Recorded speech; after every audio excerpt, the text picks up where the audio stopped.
27 پارہ سورہ طور، سورہ نجم، سورہ قمر، سورۃ الرحمن، سورۃ الواقعہ تلاوت کی۔ اس سے قبل کل سورۃ الفتح کے بارے میں ذکر کیا تھا، اس کے بعد سورۃ الحجرات۔ حجرات جو ہے یہ حجرے کی جمع ہے، اور حجرہ جھونپڑی، یہ جناب نبی کریم صلی اللہ علیہ وسلم کے حجرہ مبارک کی طرف اشارہ۔ سورۃ الحجرات میں اللہ نے آداب معاشرت بیان فرمائے ہیں، معاشرتی آداب، چونکہ معاشرے میں مختلف مقام اور مرتبے کے لوگ رہتے ہیں۔ باپ ہے، باپ کا ایک مقام ہے، ماں ہے، اس کا ایک مقام ہے، بھائی ہے، اس کا ایک مقام ہے، بہن ہے، اس کا ایک رتبہ ہے، اسی طرح استاد ہے، اس کا بھی ایک مقام اور مرتبہ ہے۔ پھر دوست احباب ہیں، پھر یہ سارے ملتے ہیں تو ایک سوسائٹی، ایک معاشرہ بنتا ہے۔ اب ان کا دوسروں کے ساتھ جو رویہ ہے، جو طریقہ ہے، اس کے اللہ نے قرآن کریم میں ذکر فرمایا۔ اس سورت کے آغاز میں اللہ نے سب سے پہلے اہل ایمان کو نبی کریم صلی اللہ علیہ وسلم کے ادب کے بارے میں آگاہ فرمایا۔ پہلا حکم ایمان والوں سے، لا تقدموا بین یدی اللہ ورسولہ، ایمان والوں اللہ اور اللہ کے رسول سے آگے نہیں بڑھنا۔ قدم کہتے ہیں آگے بڑھنے، قدم نہیں، یعنی اللہ کے نبی کی موجودگی میں کوئی آپ صلی اللہ علیہ وسلم سے آگے ہو جائے، اللہ نے ایسا کرنے سے منع۔ ویسے نبی علیہ السلام نے تو صحابہ کو آداب سکھلائے تھے، اور صحابہ کے دل میں آپ صلی اللہ علیہ وسلم کی جو محبت اور عقیدت تھی وہ اپنی مثال آپ تھی، لیکن اللہ نے ایک طریقہ بدلا کہ اللہ کے نبی صلی اللہ علیہ وسلم کی موجودگی میں آپ کا رویہ کیسا ہو، آپ کا چلنا پھرنا کیسا ہو، تو اللہ کے نبی سے آگے بڑھنے کی کوشش نہ کریں۔ دوسری جو چیز تھی، یا ایھا الذین آمنوا لا ترفعوا اصواتکم، نبی کے سامنے اپنی آواز کو بلند نہ کریں۔ یعنی آپ صلی اللہ علیہ وسلم کے آداب میں سے ایک ادب یہ ہے کہ جب صحابہ آپ صلی اللہ علیہ وسلم کی مجلس میں موجود ہوتے ہیں تو آواز اونچی کرنے سے منع کیا ہے۔ ایک تو آپ صلی اللہ علیہ وسلم صحابہ کے استاد بھی ہیں، پھر آپ صلی اللہ علیہ وسلم کا جو مقام اور مرتبہ ہے وہ امت پر ظاہر ہے، اس لیے اللہ نے اہل ایمان کو بہرحال ایسا کرنے سے منع فرمایا۔ یہ جو صحابہ ہیں جو اپنی آوازوں کو نبی علیہ السلام کی مجلس میں پست رکھتے ہیں، یغضون اصواتهم عند رسول اللہ، اللہ نے ان کی تعریف بیان فرمائی ہے، اولئک امتحن اللہ قلوبهم للتقوی، کہ اللہ نے ان کے دلوں کا امتحان لیا تو ان کے دل میں سوائے اللہ کے خوف کے کسی کا خوف نہیں تھا، یعنی وہ متقی تھے، پرہیزگار تھے۔ اللہ نے انہیں خوشخبری سنائی، دو باتوں کے بارے میں اللہ نے آگاہ کیا۔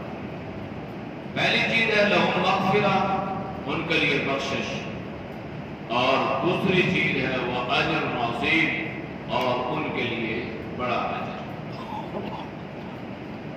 اس صورت میں اللہ نے اہل ایمان سے بارہا خطاب فرمایا، یا ایھا الذین آمنوا یا ایھا الذین آمنوا یا ایھا الذین آمنوا۔ یہ تیسرا کہ اے ایمان والو، جب تمہیں کوئی فاسق آدمی خبر دے تو تم اس کی بات پر یقین کرنے سے پہلے تحقیق کر لیا کرو، یعنی یوں ہی نہیں سنی سنائی بات کو ہوا میں اڑا دو اور آگے لوگوں کے سامنے اس کا اظہار کرتے تھے۔ جیسے آج کل یہ میڈیا کا بڑا فتنہ ہے اور اس میں جھوٹی موٹی روایات بھی لوگ بنا کے پیش کر دیتے ہیں، اخبار بھی منسوخ کرتے ہیں اور جھوٹی افواہیں اور خبریں بھی پھیلاتے رہتے ہیں، اور اگلا آدمی وہ نہ دیکھتا ہے نہ سنتا ہے نہ تحقیق کرتا ہے، وہ بغیر تحقیق کے اس حدیث کو شیئر کرتے ہیں اور بغیر تحقیق کے اس خبر کو پھیلا دیتے ہیں، تو یہ درست نہیں ہے۔ نبی کریم صلی اللہ علیہ وسلم نے فرمایا کہ انسان کے جھوٹا ہونے کے لیے اتنی ہی بات کافی ہے کہ وہ سنی سنائی بات کو پھیلا دے، یعنی سنی ہے بات تو ابھی اس کی پوری تحقیق نہیں ہے، اور بغیر تحقیق کے اس نے اس بات کو آگے دوسرے آدمی کے سامنے بیان کر دیا۔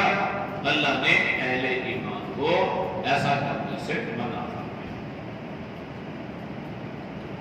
اللہ نے فرمایا اہل ایمان سے کہ تمہیں چاہیے کہ تم،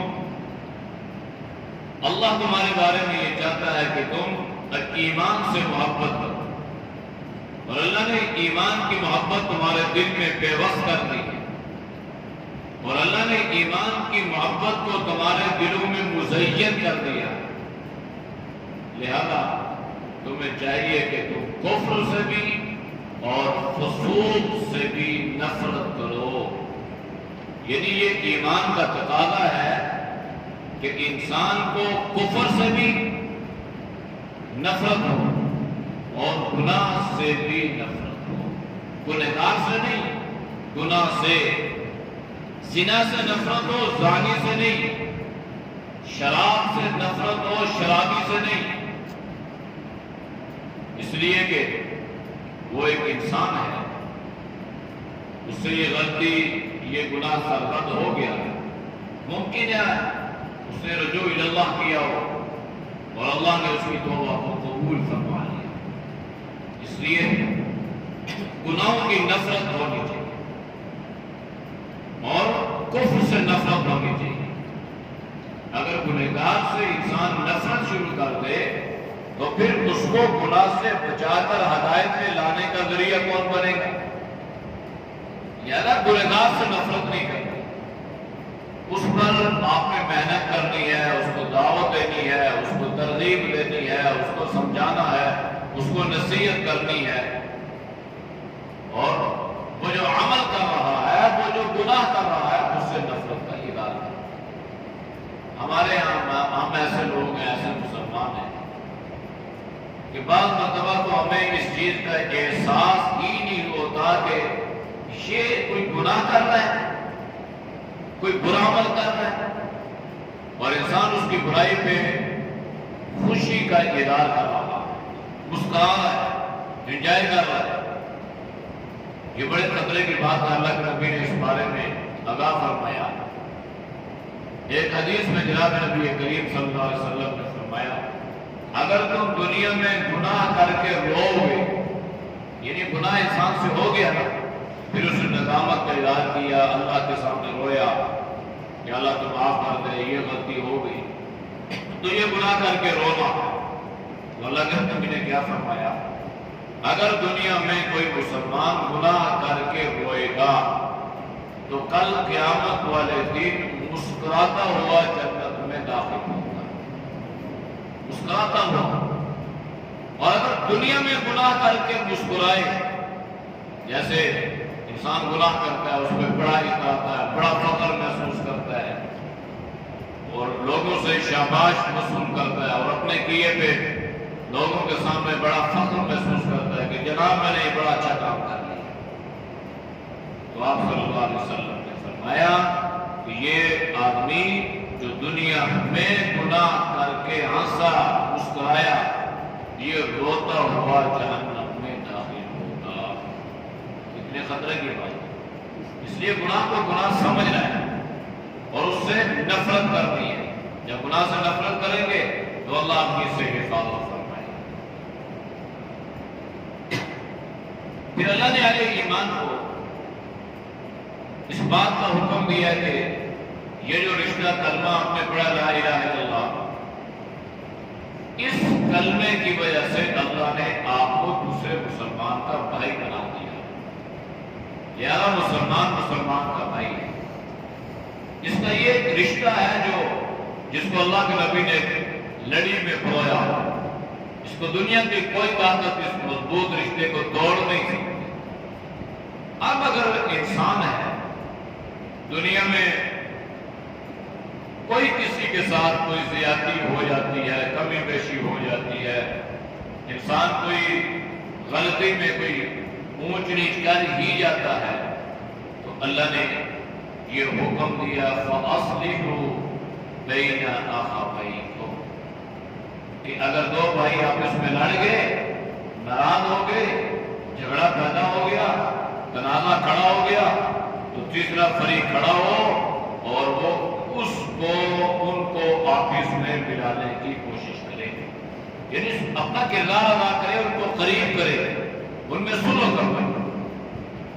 ہمارے معاشرے میں کیا ہے، اگر پتا چلا کہ یہ دو آپس میں ناراض ہیں تو جتنا ممکن ہوگا تیسرا آدمی ان میں داخل ہو کے ان کو دور کرنے کی کوشش کرے. یہ اس نے یہ کہا تو اس نے یہ کہا. اب یہ جو ہے سوئی کا بھار بنتا جا رہا ہے اور ایک دوسرے کی باتیں ادھر کی ادھر، ادھر کی ادھر، یہ منافقانہ کردار، منافقانہ رول پلے کرتے ہیں.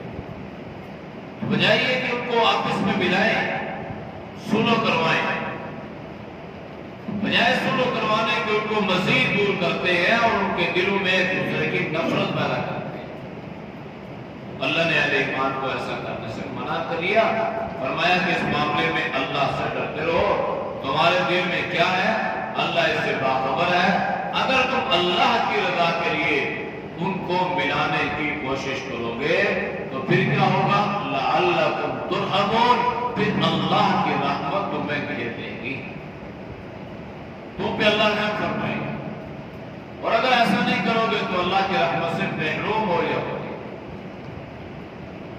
ہمارے معاشرے میں مذاق اس کو انسان جو ہے وہ دوسرے سے مذاق کر لیتا ہے.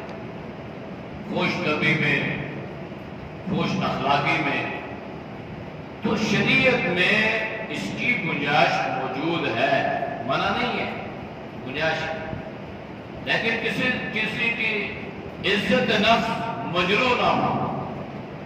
کسی کے سامنے کوئی ایسا مزاح کر دیا کہ وہ محسوس کر لے یا ناراض ہو جائے، تو ایسا نہیں. اللہ کے نبی نے مذاق کیا لیکن وہ جو مذاق تھا وہ حقیقت پر مبنی تھی. جیسے آپ صلی اللہ علیہ وسلم کی حالات زندگی میں لکھا ہے کہ ایک عورت، بوڑھی عورت نبی علیہ السلام کی خدمت میں آئی تو اللہ کے نبی نے اس سے فرمایا کہ کوئی بوڑھی عورت جنت میں داخل نہیں ہوگی. تو وہ بوڑھی رونے لگی. اللہ کے نبی نے فرمایا کہ بھائی جب انسان جنت میں داخل ہوگا نا وہ بوڑھا نہیں رہے گا، اللہ اس کو جوان کر کے جنت میں داخل فرمائے. تو بات تو حقیقت پہ تھی لیکن اللہ کے نبی نے اس کو اس طریقے سے بات سمجھا. تو ذات کی شریعت میں ایک حد متعین ہے، لیکن لا یسخر قوم من قوم، کسی کا کھیل تماشا بنانا یہ درست نہیں ہے. کسی کی عزت نفس کو مجروح کرنا یہ ٹھیک نہیں ہے، اس سے اللہ نے منع کیا. ایک دوسرے کے ٹون میں پڑنا، دو آدمی بات کر رہے ہوں تو تیسرا اس کے بارے میں جو ہے وہ کان لگائے اور پتہ پتہ نہیں یہ میرے بارے میں کوئی بات کر رہے ہیں، یا کسی کے ٹو میں پتہ نہیں یہ کیا بات کر رہا ہے. جیسے ہمارے ہاں یہ برائیاں پائی جاتی ہیں، تو اللہ نے منع کیا. اللہ کے نبی نے بھی فرمایا وَلَا تَجَسَّسُوا، کسی کی ٹو میں مت پڑا کرو، کسی کے پیچھے مت پڑا کرو. ہر آدمی کے اپنے معاملات ہیں. دو آدمی اگر بات کر رہے ہیں تو آپس کی بات ہوگی. اگر آپ کے بارے میں کر بھی رہے ہوں گے تو وہ غیبت ہوگی اور آپ کو اللہ اس کا اجر دے گا. اس طرح کے مزاج اور غلط نام، وَلَا تَنَابَزُوا بِالْأَلْقَابِ بِئْسَ الِاسْمُ الْفُسُوقُ بَعْدَ الْإِيمَانِ. ایمان کے بعد بڑا گناہ ہے کسی کو غلط نام سے پکارا جائے. ایک تو یہ ہوتا ہے کہ پیار سے کچھ نام پڑ جاتے ہیں، محبت سے نام پڑ جاتے ہیں، اس میں کوئی حرج نہیں ہے. ایک تنزن انسان کسی پر کوئی اس قسم کا نام جو ہے وہ کرتا ہے جس سے وہ محسوس کرتا ہے اور اس سے دکھ ہوتا ہے، تو یہ جائز نہیں ہے. اس لیے تن جو ہے یہ شریعت نے اس کو پسند نہیں کیا. پھر اللہ نے اس میں دوبارہ کثیرا من الظن، ایمان والوں بدگمانی سے بچا کرو. یہ جو ایک دوسرے کے خلاف بدگمانی جو ہے نا، یہ انسان کے درمیان پیدا ہو جاتی ہے. اگر انسان میں محسوس کر لے کہ میرے خلاف کوئی آدمی کسی بدگمانی میں مبتلا ہے، تو مجھے چاہیے کہ میں اس کی اس بدگمانی کو دور کرنے کی کوشش کروں. بعض دفعہ انسان کو علم نہیں ہو، لیکن جب علم ہو جائے تو پھر چونکہ وہ میری وجہ سے وہ آدمی خامخواہ کی بدگمانی میں ملوث ہے، وہ گناہ کر رہا ہے، لہذا حق پہنچتا ہے مسلمان کا دوسرے مسلمان پر کہ وہ اس کو گناہ سے بچانے کی فکر کرے اور اس کی اس بدگمانی کو دور کرے کہ جناب جو بات آپ نے سنی ہے میرے بارے میں، یہ جو بھی چیز ہے وہ غلط فہمی ہوئی ہے، میں نے اس قسم کا کوئی عمل نہ کیا ہے، نہ کوئی بات میں نے کہی ہے، نہ جو بھی چیز. اس سے انسان بڑے گناہ میں رہتا ہے، دل میں نفرت پیدا ہو جاتی ہے اور انسان کا گناہ بے لذت، فائدہ بھی نہیں ہے، کوئی حاصل مصول بھی نہیں ہے، اور انسان جو ہے بدگمانی پیدا کر کے دوسرے کے بارے میں خواہ جو ہے وہ گناہ خرید رہا. اس لیے ہمیشہ اگر کسی کو اس بات کا احساس ہو اسے چاہیے کہ وہ غلط فہمی دور کرنے کی کوشش کرے. پھر اللہ نے فرمایا وَلَا تَجَسَّسُوا، رو میں مت پڑھو. وَلَا يَغْتَبْ بَعْضُكُمْ بَعْضًا، غیبت بھی مت کرو، اس سے نفرت پیدا ہوتی ہے، محبت پیدا نہیں ہوتی. دو آدمی بیٹھیں گے، تیسرے کی غیبت. کسی زمانے میں عورتوں کے بارے میں مشہور تھا، تو مردوں کا ہی تکیہ کلام یہی بات ہے. کوئی دنیا کی بات کرنے کے لیے نہیں سوائے غیبت. مسجد میں بیٹھیں گے تب بھی، گھر میں بیٹھیں گے تب بھی، کہیں پر موقع مل گیا تو لازمی کسی تیسرے کی شامت آتی. بھئی آپ نے اس کی غیبت کی، آپ کے پلے میں کیا آ گیا؟ یا تو یہ ہونا کہ کسی کی غیبت کرنے سے، کسی کی برائی بیان کرنے سے انسان کو کوئی فائدہ ہو رہا ہو تو پھر تو بات سمجھ میں آتی ہے. کوئی فائدہ بھی نہیں ہے. قرآن نے فرمایا وَيْلٌ لِكُلِّ ہُمَزَةٍ لُمَزَةٍ، جو پیٹھ پیچھے جو باتیں کرتے ہیں نا اس کے لیے ہلاکت ہے. اس لیے اس سے اجتناب کرنا بڑا ضروری ہے. تو اس طرح مختلف آداب جو ہے اللہ نے سورۃ الحجرات میں بیان فرمائے ہیں. سورہ قاف میں اللہ نے قرآن کریم کی عظمت کو اور پھر کچھ واقعات حضرت نوح علیہ السلام کے قوم عاد کے، فرعون کے، اور حضرت لوط علیہ السلام کی قوم کے، قوم تبع، اس کا اللہ نے ذکر فرمایا. کیونکہ یہ لوگ آخرت کو جھٹلاتے تھے تو اللہ نے اس صورت میں اس چیز کو واضح بیان فرمایا ہے کہ قیامت آئے گی، قیامت کا وقوع جو ہے وہ یقینی ہے. سورۃ ذاریات میں بھی اللہ نے قیامت کا ذکر فرمایا. پھر اس میں اللہ نے اپنی بندگی کا حکم دیا کہ انسان کو میں نے کیوں پیدا کیا. سورہ طور کا جو مضمون ہے وہ بھی اللہ کی عبادت، اللہ کی بندگی، لوگوں کو عذاب جہنم سے ڈرانا، اور جو لوگ آخرت کا انکار کرتے ہیں ان کے سامنے جنت اور جہنم کا ذکر، اور جنت کی نعمتیں اور جہنم کی سزاؤں کا اللہ نے ذکر فرمایا. سورہ نجم میں بھی اللہ نے اس مضمون کا اعادہ فرمایا، اور کچھ وحی کے بارے میں آپ صلی اللہ علیہ وسلم کو جو وحی آتی تھی اس کے بارے میں اللہ نے ذکر کیا. پھر اہل ایمان کو اللہ نے بڑے گناہوں سے اور فحش کام سے اور گناہوں سے بچنے کی تاکید فرمائی. سورہ قمر جو ہے یہ واقعہ شق قمر، نبی کریم صلی اللہ علیہ وسلم نے انگلی کا اشارہ فرمایا، اللہ نے چاند کے 2 ٹکڑے فرما دیے. تو یہ ایک علامت تھی. آپ صلی اللہ علیہ وسلم نے خود فرمایا کہ میرے اور قیامت کے درمیان کتنا فاصلہ ہے، یعنی میں قیامت سے ایسا ملا ہوا جس طرح یہ 2 انگلیاں آپس میں ملی ہوئی ہوتی ہیں. یعنی آپ نے فرمایا کہ اب کوئی نبی نہیں آئے گا، اب قیامت آئے گی. تو یہ شق قمر جو ہے یہ اقترب الساعة وانشق القمر، قیامت قریب ہے اور چاند جو ہے یہ پھٹ گیا. تو شق قمر کا واقعہ جو آپ صلی اللہ علیہ وسلم کا معجزہ تھا، یہ بھی گویا اس اعتبار سے قیامت کی ایک نشانی. دوسری جو چیز اللہ نے سورت میں بیان فرمائی ہے، بار بار ایک آیت آئی ہے، اللہ نے اس میں قرآن کریم سیکھنے کی ترغیب دی ہے اور فرمایا کہ اللہ نے قرآن کو تمہارے لیے آسان کر دیا ہے، بس تمہیں چاہیے کہ تم اس کے ذریعے سے نصیحت حاصل کرنے کی کوشش کرو. سورہ رحمان میں اللہ نے اپنا صفات رحمان علم القرآن، اس نے قرآن سکھلایا، انسان کو پیدا کیا، پھر اس کو بیان سکھلایا. یعنی علم کی جو فضیلت ہے یہ اللہ نے پہلے بیان فرمائی ہے اور بعد میں اللہ نے انسان کی تخلیق کا ذکر فرمایا ہے. اگر انسان پیدا ہو گیا اس کے پاس قرآن کی دولت ہے پھر تو کامیاب ہے، اور اگر انسان پیدا ہوا اس کے پاس ایمان کی دولت نہیں ہے پھر اس سے بہتر یہ تھا کہ وہ پیدا ہی نہیں.